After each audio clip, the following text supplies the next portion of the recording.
Hi, welcome back to Step Forward TV. How you doing? My name is Deborah. It's nice connecting with you again. And if you're new here, thanks for hitting the play button. And for all my returning subscriber, I want to say massive thank you for making it a time to click back on this channel to see some of my videos, and especially this new one that you're seeing right now.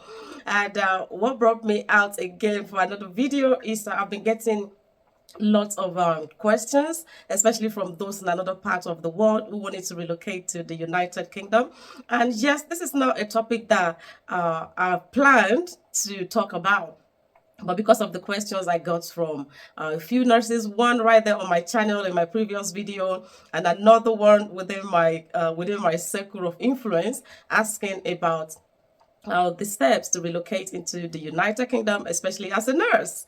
Yes, as a nurse. So today we're going to be talking about what you need to know if you're in another country and you're planning to relocate into the United Kingdom as a nurse. I believe you might have thought about this for a while. It's not something you just suddenly wake up to. So, and yes, it's good to have a plan. And remember, that's what this channel is all about as well.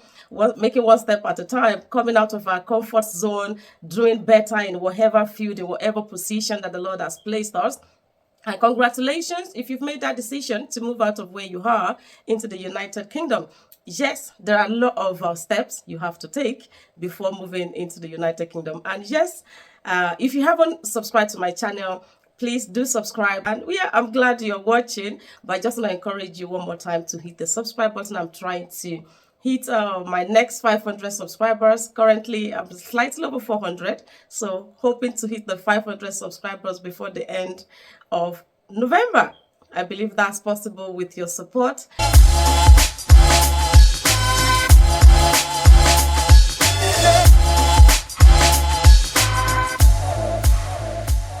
Yes, today we are still stepping forward. And remember, on this channel, all we do is to improve on ourselves, our well-being, our finance, our career, our spiritual life, our physical life. All we do is stepping forward, making improvements in all areas of our lives. And if that is you want to make that improvement, you are at the right place. Thank you for being here. So today, I just want to quickly answer some people's questions. There was a question recently on my last video, I believe, asking about how to relocate into the United Kingdom as a nurse. Obviously, I'm not a nurse, but I'm still in that side of the profession. And why I'm able to answer this question was sometimes about 2 years ago, less than 2 years ago, I have the opportunity of training some professionals, and among these professionals were nurses, physiotherapists, psychologists, and the rest. I was happy to see somebody who relocated as a nurse from Africa into the United Kingdom, and I tried to find out from him, how did you do that? And that information stick, but for the purpose of this video, I had to go online, cross-check what I was told on the day, if that is still how to go about it. And yes, based on all my findings, the same thing this male nurse told me is still applies to whoever is making that decision or in that process of finding their way into the United Kingdom, or finding that greener pasture. Before you move that into the United Kingdom, one, you must be a registered nurse from wherever country you are relocating from. Wherever continent or country you are, you must be a nurse or practicing nurse or a registered nurse. And the first step is you must have international passport, because you can't travel out of your country into an international country or another country internationally without having your passport. So your passport is important, whether green passport or red passport or blue passport, whatever international passports you need you use in your country, you need to apply for that. There is a price tag attached to moving out of your country to another country, but you must be prepared, especially if you've made that decision. You must have enough savings to ensure that you are able to complete the process, because you wouldn't want to start what you can't finish. So ensure you have enough savings and keep working hard and praying, and I see you winning. Yes. Second step, you need to be a university graduate. If you are not a university graduate, be prepared to write an exam or a test known as the IELTS. Yeah, it's known as IELTS test. And that is a test that assess your ability to read in English language, because in the United Kingdom, our official language here is English. So you must be able to read in English fluently, you must be able to speak English fluently, and you must be able to write English fluently. Because here, you're going to be communicating with your patient, whether in the hospital or in the community. So you must be able to speak good English, write good English, and also be able to read, because you should be able to read what other professionals has written for you to follow instructions and all of that. You all know that, so don't let me go into another long video.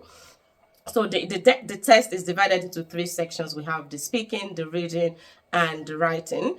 And I'm also aware that you need to pass 7, or you need to pass, I'm not sure if it's 0 to 10, but you need to pass at least score the grade of 7 in especially the speaking and the reading, while you need at least 6.5 in your writing. And if there is somebody here who knows more about that, if I'm wrong, please feel free to write the correct grade that you need to pass in the comment section.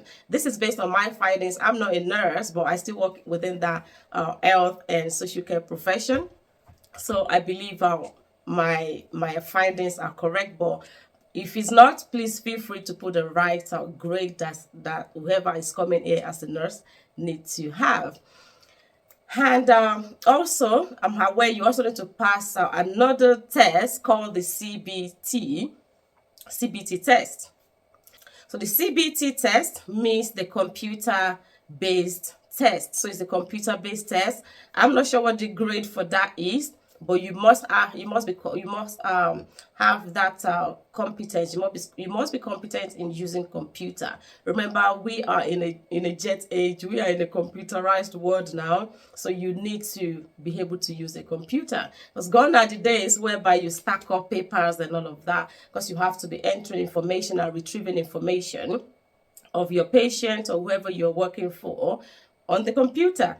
I hope that's clear enough. So the third step is you have to register with the NMC, and that means Nursing and Midwifery Council. So that's the Nursing and Midwifery Council here in the United Kingdom. So this is the body that regulates all the nurses and the midwives in the United Kingdom. So you have to register on that website. You first create the account like you're registering on any website, or so create your account on the website, and then I believe there is a price tag attached to that as well. You might have to pay some fee to do that, and then they will have to do like a conversion, so whereby you upload all your nursing or all your certificates in your home country. You upload that onto the NMC website, and after uploading the document, a team would evaluate the document. So it will go through the evaluation process.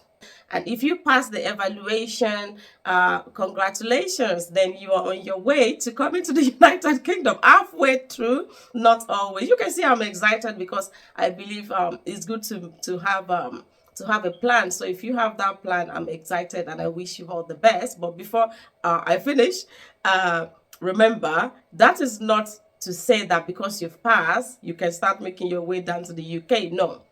The next step after you have all these 3 aspects passed is to start job hunting, because passing all these 3 aspects does not mean that you've successfully gotten a job. You still have to search for the job. Go on different websites. I can leave some websites in the description button for you to check out some jobs in the UK, but just as an example, so from there other websites would also pop up whereby you can start searching for a job as a nurse in the UK, nurse or general nurse, or so we have the adult nursing, we have the mental health nursing, the general, the pediatric, the children, and which other one? Yes, so I believe these are the branch of nursing that we have. So whichever one you want to specialize in, or probably you already have a the area that you specialize in your home country, I think that would be an added advantage for you to start seeking job in that area. And once you find a job, you're gonna be shortlisted for interview. So best wishes in your interview. And also, don't forget to prepare for the interview. Once you've got into that level, everything takes preparation. Anything good doesn't come easily, so you have to be prepared for your exam.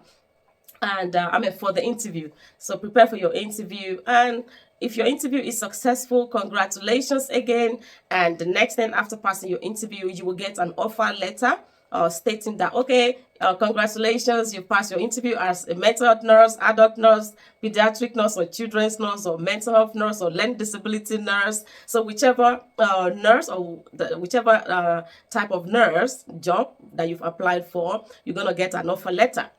And you can then use that, your offer letter, to go and apply for your visa. So find out about the cost of the visa application in your home country, whichever country you're coming from: Nigeria, Ghana, Sierra Leone, Cameroon, Pakistan, India, any country in the world that you're relocating from. Find out about the cost of the visa. Ensure you have enough money in your account, because you don't know the date that the money will leave your account, or probably you're going to be using postal order. I don't know how that is done in your own country, but ensure that you have more than enough in your account, so that by the time the money is about to be deducted, it's not gonna be another surprise. So, and once that aspect is done, you wait for your visa, and I hope that you get favored in your visa application. And once you have your visa, congratulations, you are almost in the United Kingdom. The next step is to start searching for accommodation. Where would you like to live? Have you got families and friends who are happy to accommodate you, or do you need to book hotel? Do you need to find an accommodation, a flat, a house? If you're coming as a large family, you wouldn't expect to be living in a hotel for a long time, because that's not cost effective. So you need to find a cost effective means of living here, and ensure you also have some savings before your first salary is paid, so you have enough money to live on while you are expecting your salary to get paid onto you. And after you've done that, your accommodation, also don't forget to book your flight ticket. I think that's also another expensive part of the relocation process. Book your flight ticket, and especially if you are taking connecting flight, go on YouTube, check out connecting flight if you've never taken connecting flight before. I remember my first time taking connecting flight, I was asking, please, one number, to ensure that I don't miss my flight. So try to find out so that you don't miss your connecting flight. And if the direct flight, I think that's the best option. Yes, that's the best option. But sometimes for several reasons, especially financial reasons, you might find a cheap ticket, and you decide to go with a connecting flight. But whichever means, the most important thing is that you are in the United Kingdom. And also make preparation for whoever is gonna pick you up at the airport. Let them know the time that you're gonna get here. And because you are coming to a place you've never been before, it's not like as easy as it is in other countries, and it might be even easier than it is in whichever country you're from, easier than the country you're coming from. But what I'm just telling you is just to let you know all the processes. And why I'm saying this is just to let you know all the basic processes, so don't miss out on any of the processes, and ensure your luggage is not too loaded, so that you don't end up throwing away some of your beautiful or cherished items at the airport, where you won't have access to them anymore. And I believe that I've been able to answer some of your questions. And another thing I'm planning to do is to see if I could find one of those international nurses here, then I can bring them on board. But that's going to be in the broad daylight, because I normally do most of my recordings in the night. So I'll try and see if I could lay my hands on one of those international nurses who can actually come and share their experience of relocating with you. But as far as I'm concerned, these are the important steps that you have to take. And I wish you all the very best. If you haven't subscribe to my channel, don't forget to hit the subscribe button. Comment, let me know what you feel. Many of you are watching my videos, but you don't comment. I know we're all busy. Please comment, let me know how you feel about my video. What do I need? What am I doing well on, or what am I doing better at? What do I need to improve on? How are the information that I'm dishing out to you? Are they accurate? Are they inaccurate? Just let me know. Say something, please. And yes, thank you for your time. If you watch this to the very end, thank you. And I wish you all the very best in your relocation process. Thank you. And don't forget to check my previous videos as well. They are loaded. There are lots of interview or hints, interview questions, how to move, how to do this and that, what you need to know. I've done lots of video. Try and check some of them. And in your free time, play some of my video. Leave your comment. Let me know that you've watched it, especially some of you, my friends, who have been watching. Thank you. I know we are all in a busy world. But yes, thank you for watching, and hope to see you soon again. I wish you all the very best.